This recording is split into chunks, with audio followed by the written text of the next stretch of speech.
Hello, good day. Sir Howard here. Welcome sa ating pangalawang episode. Here in Libreng Sit-In, we are talking about psychometrics. For today, ang pag-uusapan natin is the basic concepts of psychometrics.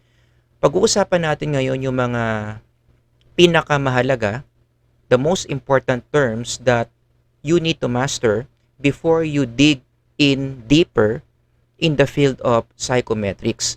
Sa Tagalog, ito yung mga terms na hindi pwedeng malilito ka. Hindi pwedeng hindi mo alam, hindi pwedeng hindi mo master because these concepts are very important. The following are the concepts: psychometrics, psychological assessment, psychological test, and psychological measurement. These are big words. Again, in the field of psychometrics, kinakailangan alam mo yan by heart how these four terms are different from each other. So that is the skill na gusto kong matutunan mo as you watch this lecture video on psychometrics. How these four concepts differ from each other. Unahin na natin yung salitang psychometrics. After all, yan naman yung title ng ating libreng sit-in. Exactly what do you mean by psychometrics? Psychometrics, if you notice, is a compound word. This is a word that is a combination of two words, psycho and metrics. So mas maiintindihan natin yung essence of psychometrics when we really understand what those two words are. Unahin natin yung salitang psycho, which came from the Greek word psyche, which means the mind or what is mental. Pero kung mas lalaliman mo pa, ang pinaka-origin ng word ng psyche is the spirit. Nag-evolve na lang yan into mind, later on to the word mental when we became scientific. But regardless, again, pag sinabi mong psyche, pinag-uusapan natin dito is the software of the person, the mind or the mental dimension of the person. Now, there are many theories to describe how the mind works or kung ano ang itsura ng mind. But if there is one theory, if there is one statement that all psychologists would agree about the human mind, it is that the mind is multidimensional. Kahit sinong psychologist ang tanungin mo, ang paniniwala talaga na maraming mga levels, maraming mga components yung human mind. Like what? Personality is a component of the mind.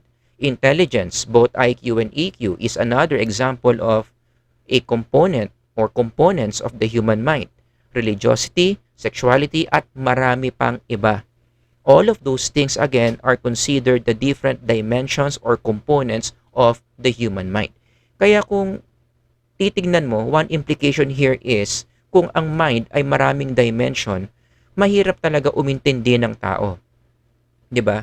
Para maintindihan mo totally yung tao, you need to understand the person in his or her different levels. Personality level, intellectual level, spirituality level, sexuality level, so on and so forth. And it takes time, it takes effort for you to understand all those dimensions of the mind. 'Di ba? Kaya ako masasabi ko na mas madali pang umintindi ng object o ng computer kumpara sa tao. Like for example, ang electric fan, madali lang intindihin 'yan, 'di ba? O bakit mahina yung electric fan? Kasi naka number 1. Paano mo palalakasin yung electric fan? Ilagay mo sa number 2. Paano mo mas palalakasin yung electric fan? Ilagay mo sa number 3. Paano mo patitigilin yung electric fan? Ilagay mo sa number 0. Anong gagawin mo kahit anong pindutin mo hindi aandar yung electric fan? Bunutin mo yung saksakan. Very easy to understand, very predictable yung mga objects around us. But a human being, the human mind, does not function that way. We have many questions about a human mind, the human mind, na mahirap sagutin. For example, sa mga iniwan dyan, bakit kanya iniwan? 'Di ba? Binigay mo naman lahat. Minahal mo naman siya ng todo, pero iniwan ka pa rin. Para maintindihan mo kung bakit kanya pinagpalit, bakit kanya iniwan, you have to understand your ex in different dimensions. Ano ba kasi yung ugali niya? Ano ba yung kanyang level of intelligence? Ano ba yung kanyang sexuality? So on and so forth. Before you can totally understand why your ex did that to you. O diba? Talagang mas mahirap umintindi ng tao. And I hope that realization can can make you appreciate what you do here in psychometrics. It's like we are trying to do something that is so hard. 'Di ba? Mahirap umintindi ng tao but still we are trying in the field of psychometrics. Iniintindi natin yung different dimensions of the human mind. Now, let's move on to the word metric. Ibig sabihin ng salitang metric is to measure, and to measure means to quantify something. Sa Tagalog, ang tawag diyan, sumusukat tayo ng isang bagay. And what is the main outcome kapag tayo ay kumukuha ng metric ng isang bagay? Kapag sumusukat tayo ng isang bagay, what we get is a number. We want to quantify an object in terms of weight, in terms of length, in terms of height, so on and so forth. Yan yung ginagawa natin pag nagme-measure tayo. Nagsusukat tayo, we are getting a numerical component of something. O, edi i-combine mo na ngayon yung psychometrics. Ano ngayon ibig sabihin ng psychometrics? This is the definition of psychometrics, the branch of psychology that deals with the design, administration, and interpretation of quantitative tests for the measurement of psychological variables such as intelligence, aptitude, and personality test. Okay naman tong definition na ito, but I think there is a simpler definition of psychometrics. Ipaparaphrase ko lang yan. It goes something like this. This is a field where the dimensions of the human mind are being measured. That's what we do in psychometrics. We believe there are different dimensions of the mind, and these dimensions pwede nating sukatin, and that's what we study. Paano accurately susukatin yung mga different dimensions of the mind for us to have a deeper understanding of the person. So that's what you mean by psychometrics. Yun yung field. Kaya nga pwede kang mag-masteral, pwede kang mag-PhD in the field of psychometrics. Now let's move on to psychological measurement. Ano pinagkaiba nito sa psychometrics? Psychological measurement is a process where we try to compute or score the test that we give to a person. So, itong prosesong ito, ang ending nito is we want to get the number or the numerical element of a mind's dimension. Para mas maliwanag, bigyan ko kayo ng concrete example. Let's say this guy is one of our clients, si Alf. Now, itong si Alf lumapit sa ating opisina kasi meron siyang presenting problem and we want to understand him better.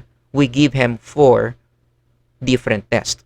Bigyan natin siya ng 4 na test. Bigyan natin siya ng all-sat, school stress level test, school motivation test, and the very popular NEO-PI-R. So these are different psychological tests that we give to Alf. So, ang gagawin ni Alf dyan, uupo siya sa isang silya, meron siyang lamesa, at sasagutan niya. This person will answer these different psychological tests. So what do we do after Alf has already taken all the tests? Ang gagawin natin bilang isang psych professional is we want to get the numbers. Let me repeat, get the numbers of the different dimensions of Alf's mind. In other words, gusto natin makita o ma-compute yung raw score ni Alf from those different psychological tests. Again, if you have your notes with you, very important term in this field, raw score. This is the quantitative representation that we get from a person who has taken a psychological test. Yan na ngayon yung outcome ng pagsukat natin ng kanyang dimension of the mind. So in the process of you counting or computing for the raw scores of a test, of a psychological test, yun yung tinatawag nating psychological measurement. Ano ang kinakailangan mo para makapag-psychological measurement ka? Remember, psychological measurement is a process. For you to do that process, you need a tool. And that tool is called a psychological test. This is now the tool that makes it possible for us to measure a dimension of the mind. Itong psychological test, konkreto ito. Pwede natin itong hawakan. Ito ay napupunit. Ito ay nababasa. You know? So psychological tests are concrete. Pwede natin itong hawakan unlike the first two concepts that we discussed. Some examples of psychological tests would involve the following: Stanford Binet, Wechsler, Rorschach, ink blot test. All of those tests that you can think of are considered psychological tests. Again, ano ang common sa lahat ng psychological tests? They are tools that we can use that can get us the raw score from a person who took the test. Para makakuha tayo ng raw score, para makakuha tayo ng number that represents a person's dimension of the mind, we use psychological test. Pero tatandaan, not all tests are psychological test. Meron tayong qualification before we can say that a test is a psychological test. Kasi maraming tests out there. Marami tayong mga test na kinukuha. Pero dapat maging malinaw sa atin, when does a test become a psychological test? Like for example, yung mga test na nakikita nyo sa mga magazines, yun ba ay considered psychological test? For example, in one of the resources na ni-research ko, FHM, A Man's Guide to Hooking Up. I got curious because in the table of contents of this magazine, meron daw doon na psychological test na dapat daw lahat ng guys, all males, should answer. So being a teacher of psychometrics, I got curious kung ano ba yung test na yon because never heard na meron palang mga ganitong test, no? So when I went to page 104 of this magazine, nakakita nga ako ng psychological test doon, quote-unquote psychological test. So this test will be taken by those guys para malaman daw what type of woman do you attract. O sa Tagalog, anong klase ng babae ang bagay sa'yo. If you want to know the answer to that question, you take this psychological test. At para mas malinaw sa inyo, ano ba yung mga sample items from this psychological test? The following. Take a look at number 1. Your outfit isn't complete without, and then meron kang multiple choice items A, B, C, D, or E. You just read on your own. Itong number 5. If you were to give a girl a bouquet of flowers, what would your bouquet look like? Meron na namang 5 choices, A, B, C, D, or E. Take a look at number 6. What kind of vehicle best describes you? Meron na namang choices na A, B, C, D, and E. Again, you answer all these items, ang ending, malalaman mo kung anong klaseng girl yung babagay sa'yo. So, merong different categories of females ibibigay sa'yo yung test na ito given the result that you will get from this psychological test. So, that's a big question now. No, yung mga ganitong test ba that we see in magazines or even online, marami rin ganyan sa online, especially social media, di ba? You click the link and then you encircle, you click the choices, and then at the end, magkakaroon ka ng results ng isang personality test online. So, can we consider this test as psychological test? We need to study the 2 criteria. Meron 2 criteria para masabi natin that a test is a psychological test. Number 1, it measures a dimension or dimensions of the mind. When you take a look at the test, titignan mo yung mga items niya. Dapat yung mga items may kinalaman sa dimension of the human mind. So when you take a look at the items are asking you about your personality. The items are all about measuring your intelligence, how religious you are, how stressed you are, at marami pang iba. So if the items are asking you about those things, a dimension of the mind, then it hits criteria number 1. Given criteria number 1, out na dito ang urine test. Kasi ang minimeasure doon, ihi. Ang ihi, physical, hindi naman siya dimension of the human mind. Labas na rin dito yung blood test. A blood test is not considered as a psychological test because blood is not a dimension of the human mind. Criteria number 2, mas mahirap itong makuha. The test should be standardized. Ano bang ibig sabihin ng standardized? From Urbina, a very popular author in the field of psychometrics, ito yung sinasabi niya. You just read on your own silently.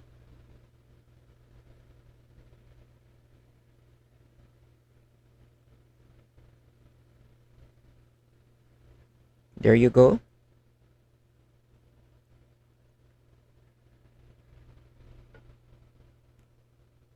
So I hope you got that, no? Kung anong ibig sabihin ng standardized in the language of Urbina. Again, a very well-respected figure in the field of psychometrics. Mas pasimplihin natin. Ano ba yung sinasabi ni Urbina when it comes to being the test being standardized? Okay? Ibig sabihin lang yan ng standardized test is, this one is the second page. Let me read for you. The second meaning of standardization concerns the use of standards for evaluating test results.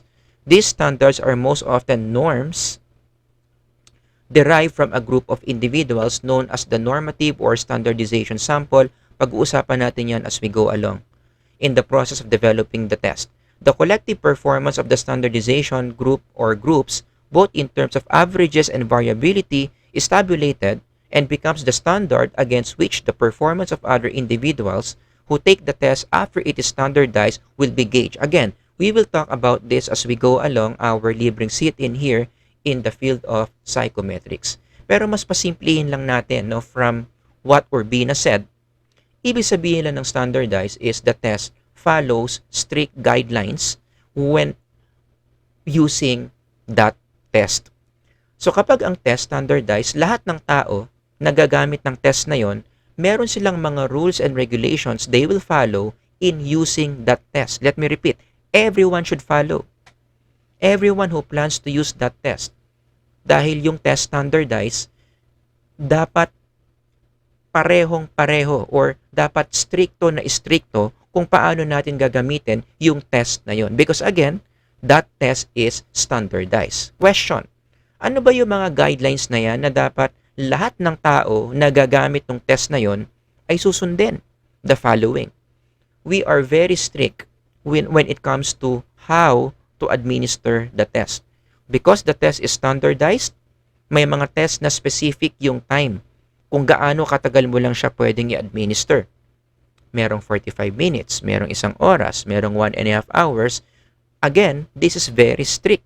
That's why a legitimate psychological test, usually when you buy it from the market, yung iba nga dyan may kasama pang stopwatch. Kasi talagang naka-indicate doon sa manual ng test, no? Kung gaano katagal mo lang dapat i-administer yung test. Everyone who will use that test must follow that guideline. Meron din tayong guidelines when it comes to materials na kailangan natin for administering a test. May mga tests, for example, kinakailangan ang gagamitin ng test taker Mongol pencil number 2. Hindi pwedeng number 1. Hindi pwedeng number 3. Kinakailangan Mongol pencil number 2. Bakit ganun ka strict? Because the test, again, is standardized. Another guideline is who should take the test. Ang mga test kasi parang mga gamot din yan. Meron din yung target age group. There are tests designed for people in early childhood. There are tests designed for teenagers. There are tests designed for adults. And the thing is, dapat sisiguraduhin mo that the test taker's age is in line with the intended population kung sino ba or kung intended population of that test that you are using. So if the test is made for teenagers, dapat yung test taker teenager din. Hindi pwedeng teenager yung test taker, yung ibibigay mong test pang adult because the test is standardized. And most importantly, how to score the test is also very strict. Usually, ang isang psychological test, meron yung specific system na sinusunod on how to get the raw score. And even after you get the raw score, there is also a system on how you will interpret the raw score. Kasi 'di ba ang ginagawa sa raw score, ini-interpret natin 'yan to give meaning to the score. Merong sistema na sinusunod diyan. Usually, we compare the raw score with the standard sample of the test, also known as the norm. Pag-uusapan natin 'yan as we go along kung paano ba gamitin yung norm in interpreting the raw scores that we get from a psychological test. So again, ito yung mga iba't ibang mga strict guidelines that we need to strictly follow kung merong isang gagamit ng isang legitimate psychological test. That is why, ang isang legitimate psychological test, kapag binili mo, merong manual. May kasamang test manual. Anong nakalagay sa manual? Yung mga guidelines na sinabi natin kanina. Gaano katagal pwedeng i-administer, ano yung mga materials sa kailangan, this test is intended for who, which age group, paano kunin yung raw score, paano interpret yung raw score, all of those are written in the test manual. So if that test comes with the test manual, then malamang sa malamang, yan ay isang legitimate psychological test. So going back to my example a while ago, yung mga nakikita ba natin sa magazine, yung mga sinasagutan natin online na mga psychological test, are these considered psychological test? Focus lang muna tayo dito sa magazine. Well, in fairness, na-meet naman niya yung criteria number 1. Diba? Because it is measuring a dimension of the mind, which is a man's mate preference. Kung sino ba yung nababagay sa kanya when it comes to finding a mate, that is a dimension of the mind. So it hits criteria number 1. Pero that test falls short of criteria number 2. Hindi natin masasabing standardized yung test na yan because again, wala namang kasamang manual yung test na yan. Wala naman yung kasamang strict guidelines. Gaano katagal dapat yung test? Anong ba dapat ang gagamitin ng materyales to answer the test? This test is for who? Which age group? When I get the raw score, how do I interpret the raw score? Ano ba yung norm kung saan ko ikukumpara yung raw score so I can interpret the raw score? All of those things I've said, wala yan sa mga ganyang klaseng test. So the answer to that question, is this a psychological test? The answer is no. Pero, may malaking pero, pwede mo siyang gawing standardized. Going back, paano mo gagawin standardized? Ayusin mo yon. Diba? Gawan mo ng ganyang guidelines. Paano i-administer yung test? Diba? I-specify mo anong materials ang kailangan para kanino yung test. Gawa ka ng sistema, paano kunin yung raw score. No? Mag-develop ka ng norm so we can interpret the raw score. And most importantly, lagyan natin ng reliability and validity yung test na yan.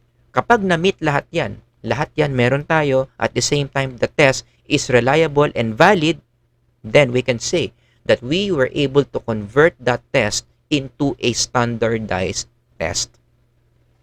Maliwanag ba? So sana maliwanag kung anong ibig sabihin ng isang standardized test, kung anong ibig sabihin ng isang psychological test.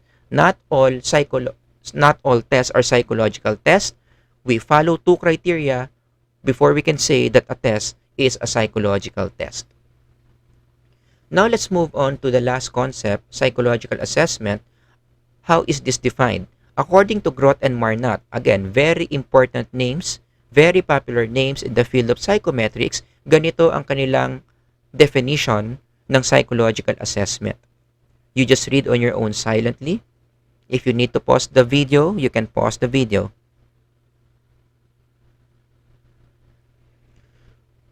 So psychological assessment, again, let's simplify what Groth and Marnot is saying in this slide.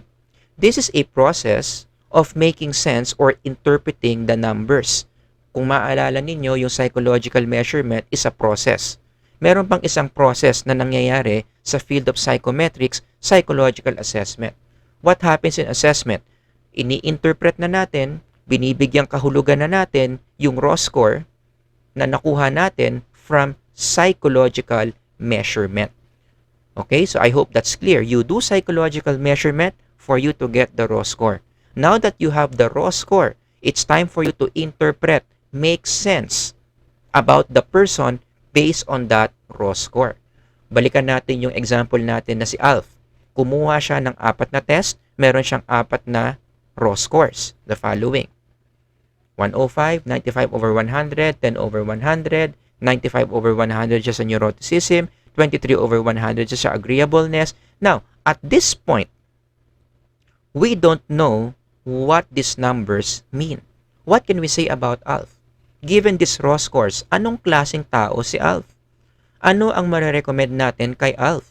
Ano ang sasabihin natin sa kanya na gagawin niya based on these raw scores that we have? The answer, hindi pa natin alam. because these raw scores are not yet being assessed. Hindi pa natin nai-interpret. So what do?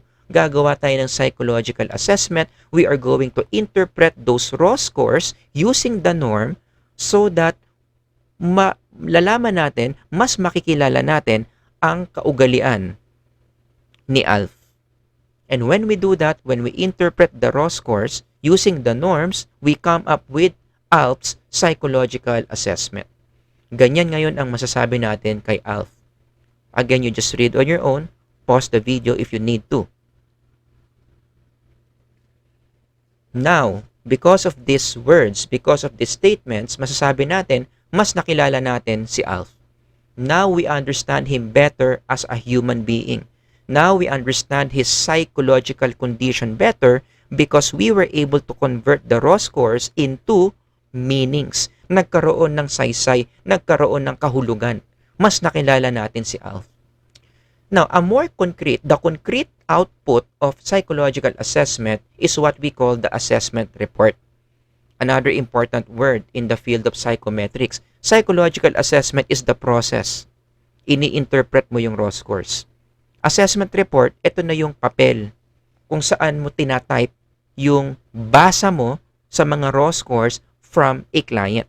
So this is something again that you can hold just like psychological test. Ipiprint mo yan, napupunit yan, nababasa yan, at ito ngayon yung isasubmit mo sa iyong boss, isasubmit mo sa iyong client to help them better understand how a client's mind works. Again, ang tawag doon, assessment report.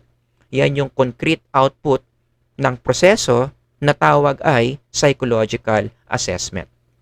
Now, this is very important. You may ask, ano ang silbi ng psychological assessment?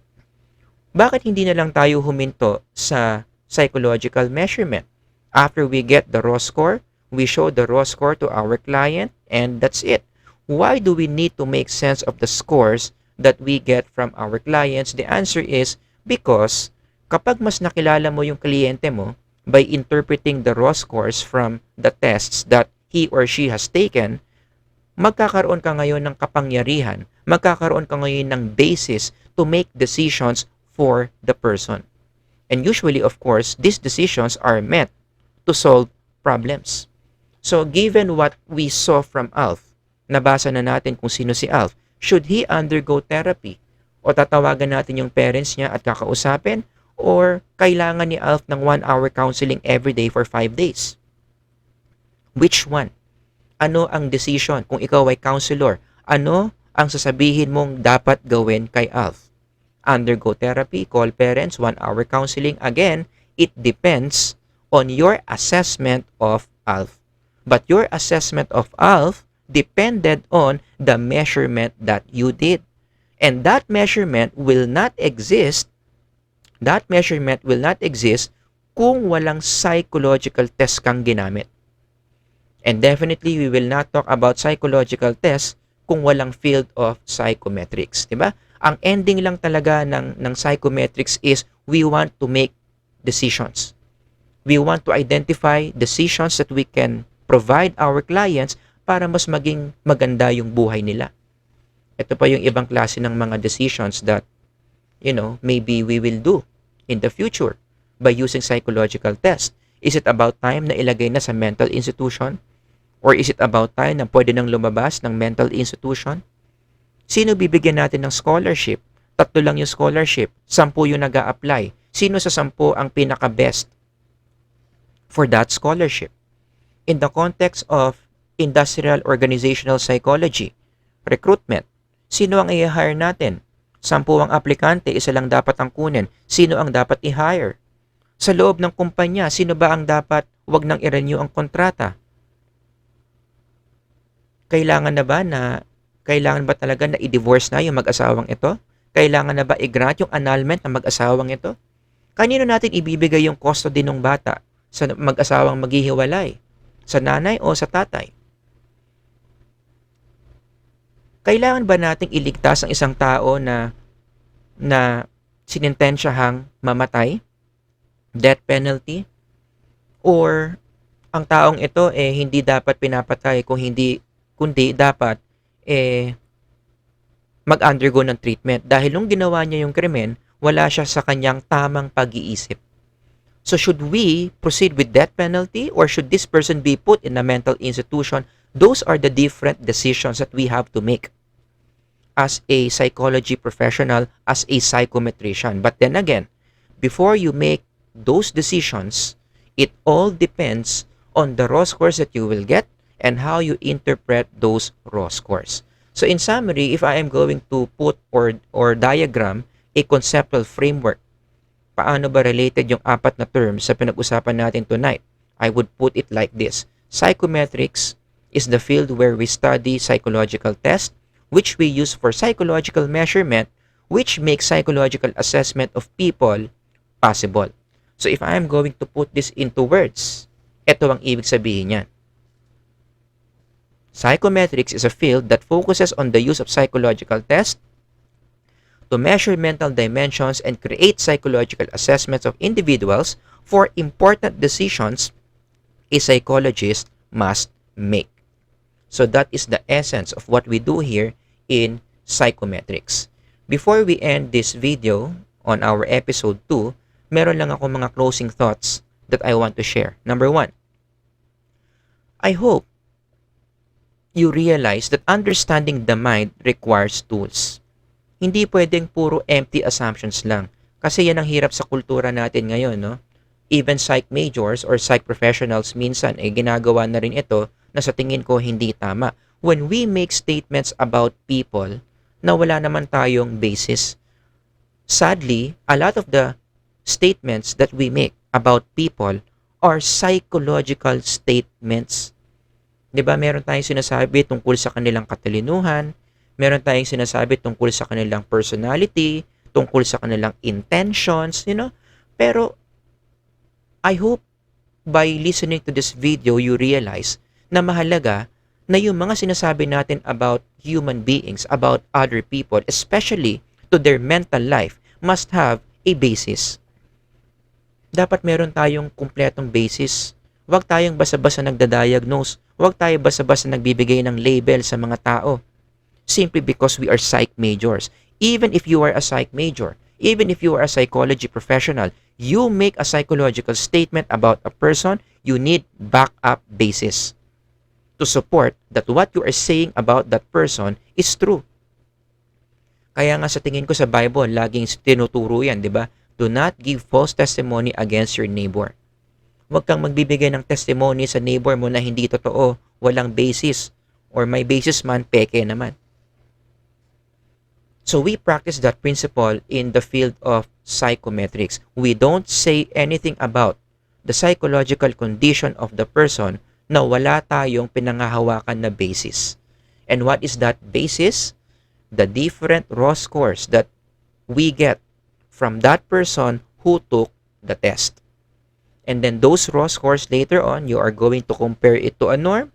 And from there, you write your assessment report. That will be your basis for saying something about that person. So wag tayong tumulad sa iba na sabi lang ng sabi about people na wala namang basis. Number 2, psychological statements and decisions must be backed up by psychological basis. Remember, before you make any assessment, before you make any decisions, before you recommend any moves that a client should do, kinakailangan sigurado ka muna na tama yung basis na pinanggagalingan ng advice mo. So you have to really, really master the art, the science behind correct measurement. Because you can only imagine, pag hindi ka magaling sa psychometrics, palpak ang measurement mo, palpak din ang assessment mo, magiging palpak din yung mga i-advise mo doon sa client mo, kawawa naman. So do your client a favor, master the field of psychometrics para tama yung mga measurement mo, para tama yung interpretation mo of those measurement. Ang ending, you become a way for your client's life to be better. Diba ang saklap naman kung mali-mali ka sa psychometrics, mali advice mo, lalong nasira yung buhay ng kliyente mo, that's on you. Because you did not develop your skill set of mastering psychometrics. So I hope marami kayong natutunan for today's lecture. Again, those 4 concepts are very different from each other, but they have their own meaning that all contribute to the field of psychometrics. If you have any more questions na hindi ko na-discuss in this lesson, you can just comment down below and I'm going to do my best to answer those questions. Alright? Thank you everyone for listening sa episode 2. Abangan nyo yung iba pa nating episode on Libreng Sit-In, this time in the field of psychometrics. Thank you everyone. God bless.